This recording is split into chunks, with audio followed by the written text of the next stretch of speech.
এর আগের ক্লাসে আমরা আলোচনা করেছিলাম জীববৈচিত্র্যের প্রকার নিয়ে, অর্থাৎ কত ধরনের জীববৈচিত্র্য আমাদের এই ভূখণ্ডে রয়েছে সে সম্পর্কে একটা মোটামুটি ধারণা আমরা তৈরি করতে পেরেছিলাম এর আগের ক্লাসে। আজ আমরা আলোচনা করব অতীব গুরুত্বপূর্ণ একটি বিষয়কে নিয়ে, সেটি হচ্ছে জীববৈচিত্র্যের অবলুপ্তি। তো প্রথমেই এই জীববৈচিত্র্যের অবলুপ্তির কারণগুলো সম্পর্কে কিন্তু আমাদের একটা ধারণা থাকা দরকার। তারপর এই জীববৈচিত্র্যের অবলুপ্তি অর্থাৎ এই যে ধ্বংসলীলা, সেটা কবে নাগাদ শুরু হয়, কি তার ধরন ছিল। বিভিন্ন যুগ রয়েছে, অর্ডোভিশিয়ান থেকে ক্রিটেসিয়াস যুগ পর্যন্ত এই জীববৈচিত্র্যের ধ্বংসলীলা কীরকম ছিল। আগেও হতো, খুব বেশি মাত্রায় হতো না মাঝারি মানের হতো, কেনই বা হতো, সমস্তই কিন্তু আমাদের জেনে রাখতে হবে আজকের এই আলোচনায়। এটা শুধু জেনে নেব না, জানার সঙ্গে সঙ্গে প্রস্তুতি রাখতে হবে পরীক্ষার কথাটা কিন্তু মাথায় রেখে। অর্থাৎ এই জায়গাগুলো আমাদের মানুষ হিসেবে যেমন জেনে রাখা দরকার, একই সঙ্গে ছাত্রছাত্রী হিসেবে আগামী পরীক্ষার কথা ভেবেও সম্যক প্রস্তুতি নিতে হবে। তো আমরা আজকে এই আলোচনায় একে একে জীববৈচিত্র্যের অবলুপ্তির কাজ, কবে থেকে অবলুপ্তি হওয়া শুরু হয়েছে, কি কি কাজ সম্পাদন করলে এই অবলুপ্তির হাত থেকে আমরা নিজেদের মুক্ত করতে পারবো, সে সম্পর্কে আমরা বিস্তারিত আলোচনা করব আজকের এই আলোচনা পর্বে। দেখো, জীববৈচিত্র্য এমন একটা বিষয়, যে বিষয়টাকে কিন্তু কখনোই আমরা উপেক্ষা করতে পারি না। কেননা বৈচিত্র্য যত থাকবে ততই আমাদের পৃথিবী পৃষ্ঠে যে সমস্ত জীব বেঁচে আছে তাদের সাম্যাবস্থা সুষ্ঠুভাবে নিয়ন্ত্রণ হবে। অর্থাৎ প্রতিটি জীবকে তার চাহিদা মতো জিনিসপত্র নিয়ে, প্রাকৃতিক চাহিদা যেটা, সেগুলোকে নিয়ে যদি বেঁচে থাকতে হয়, তাহলে কিন্তু কোনো জীবকে অবলুপ্ত করা যাবে না। যেটা প্রায়শই হয়েছে, মানব সভ্যতার অগ্রগমনের সাথে সাথে জীবের, বিশেষ করে মানুষের সংখ্যা বেড়েছে, কৃষি জমি হ্রাস পেয়েছে, বনভূমি হ্রাস পেয়েছে, কারণ সেই কৃষি জমি, বনভূমি ইত্যাদি মানুষের বাসযোগ্য করবার জন্য ব্যবহার করা হয়েছে। এমনি এমনি হাতির দল লোকালয়ে আসে না, চিতার হানা লোকালয়ে এমনি দেখা যায় না। আসলে সেই জায়গাগুলো তাদের ছিল, আমরা দখল করে ফেলেছি। এটাও কিন্তু একটা বড় কারণ। শুধু এই মনুষ্য সৃষ্ট কারণই নয়, বিভিন্ন প্রাকৃতিক কারণও বিভিন্ন সময়ে বিভিন্ন যুগে আমরা দেখেছি। সেই সম্পর্কেও আমরা সংক্ষিপ্তভাবে আলোকপাত করব আমাদের আজকে এই আলোচনা। পৃথিবীতে রয়েছে কোটি কোটি জীব প্রজাতি। আবার এই জীব প্রজাতির মধ্যে অসংখ্য জীব পৃথিবী থেকে হারিয়ে যাচ্ছে। বর্তমানে প্রতি বছর 27,000 জীব জাতির বা জীব প্রজাতির অবলুপ্তি ঘটছে। দৈনিক প্রায় 100 থেকে 150টি প্রজাতির জীবের অবলুপ্তি ঘটছে। এই অবলুপ্তির জন্য খরা, বন্যা, দাবানল, অগ্ন্যুৎপাতের মতো প্রাকৃতিক কারণ যেমন দায়ী, ঠিক তেমনিভাবে জুম চাষ, জনসংখ্যার অস্বাভাবিক বৃদ্ধি, জীববৈচিত্র্যের প্রতি মানুষের অজ্ঞতা, পরিবেশ শিক্ষার যথার্থ প্রয়োগ, বনভূমি ধ্বংস প্রভৃতি অপ্রাকৃতিক কারণও কিন্তু দায়ী। এইসব কারণগুলির জন্যই যুগে যুগে জীববৈচিত্র্যের বিনাশ হয়েছে। আমাদের কাছে যা তথ্য রয়েছে সে তথ্য অনুযায়ী আমরা যেটা জানতে পারি সেটা হচ্ছে পৃথিবীতে 5টি যুগে জীববৈচিত্র্যের ব্যাপক বিনাশ সাধন হয়েছে। সে যুগগুলি হল অর্ডোভিশিয়ান, ডেভোনিয়ান, পার্মিয়ান, ট্রায়াসিক এবং ক্রিটেসিয়াস। অর্ডোভিশিয়ান যুগের দিকে যদি আমরা আলোকপাত করি তাহলে দেখতে পাবো প্রায় 44 কোটি বছর আগে ব্যাপক জলবায়ুতে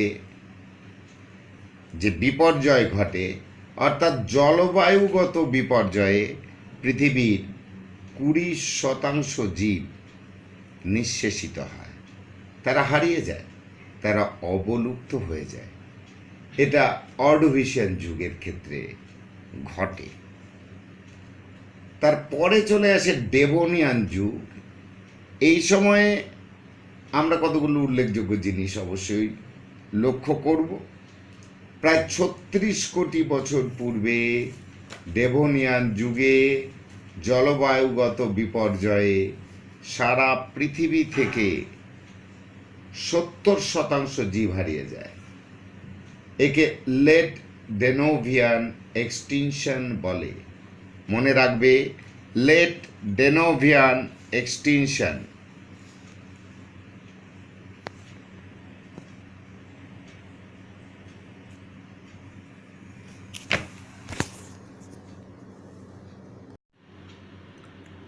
এই লেট ডেনোভিয়ান এক্সটিনশন প্রায় 2 কোটি বছর ধরে চলেছিল। এরপরে চলে আসে পার্মিয়ান যুগ। পার্মিয়ান যুগে পৃথিবীতে জলবায়ুগত বিপর্যয়ে বৃহৎ জীববৈচিত্র্য ধ্বংস হয়। প্রায় 24.5 কোটি বছর আগে এই যুগে 90% সামুদ্রিক প্রাণীর বিলুপ্তি ঘটে। তথ্যগুলো একটু ভালো করে তোমরা খেয়াল রাখবে। প্রয়োজনে বারে বারে ক্লিপটা দেখে স্টপ করে বা পজ করে তোমরা এই তথ্যগুলো নিজেদের খাতায় তুলে নেবে। অবশ্যই নিজেদের টেক্সট বুকগুলোও ফলো করতে পারো। এগুলো থেকে কিন্তু এমসিকিউ গোছের প্রশ্নগুলো আসার সম্ভাবনা অত্যন্ত বেশি। তো যাই হোক, পার্মিয়ান যুগের পর চলে আসে ট্রায়াজিক যুগ। অনেকে এটাকে ট্রিয়াজিক যুগও উল্লেখ করে থাকেন। প্রায় 20 কোটি বছর আগে ট্রায়াজিক যুগের শেষেও জীববৈচিত্র্যের অবলুপ্তি হয়। এটি ট্রায়াজিক জুরাসিক বিলুপ্তি নামেও পরিচিত। প্রায় 20% সামুদ্রিক জীব এই সময় অবলুপ্ত হয়। অনেক উভচর প্রাণীরও এই যুগে চিরতরে অবলুপ্তি ঘটেছিল। ট্রায়াজিক যুগের পরে আসে ক্রিটেসিয়াস যুগ। প্রায় 6.5 কোটি বছর আগে ক্রিটেসিয়াস যুগের পশ্চাৎবর্তী সময়ে পৃথিবীর প্রায় ৭৫% স্থলজ উদ্ভিদ ও চতুষ্পদ মেরুদণ্ডী প্রাণীদের অবলুপ্তি হয়েছে।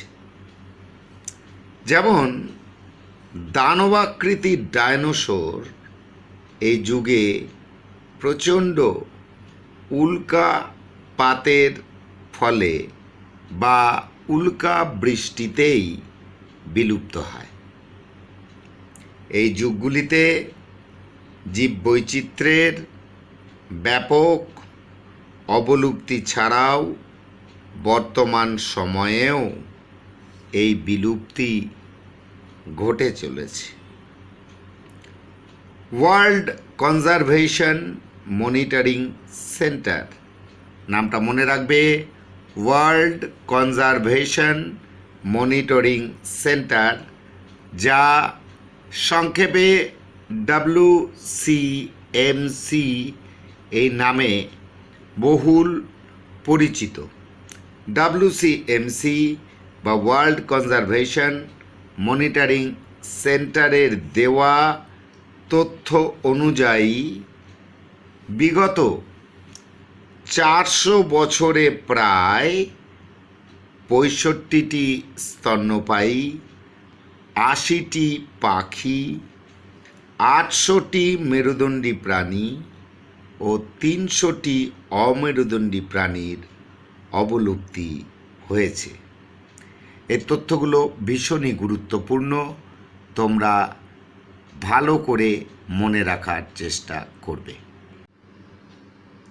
এবারে আমরা আসব জীববৈচিত্র্য বিলুপ্তির হার সম্পর্কিত তথ্যে।